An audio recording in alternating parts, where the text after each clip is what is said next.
Welcome to the slop farm. Enjoy the video. You start now, press the small release and pull out the emergency key to access the seam.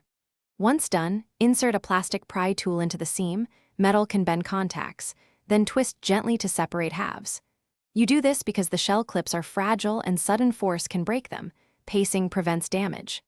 Make sure the face with buttons stays upward so components don't fall out, and confirm the battery model, CR2032, before continuing so you don't remove the wrong part. You will now remove the old CR2032.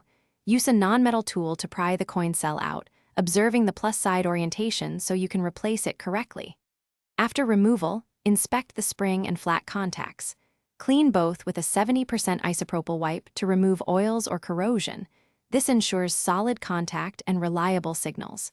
If a contact is bent, carefully straighten it with the plastic tool. Make sure the new battery sits flush, because a raised cell can cause intermittent operation or no signal at all.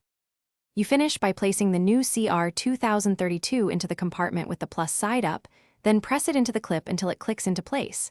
This secures voltage contact. Once seated, align the shell halves and press around the perimeter until all clips engage, then slide the emergency key back in. Test the fob at a few feet distance. Lock, unlock, trunk, so you confirm function.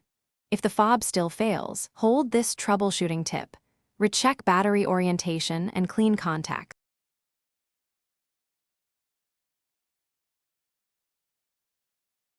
Thanks for watching. Consider subscribing if we helped you today.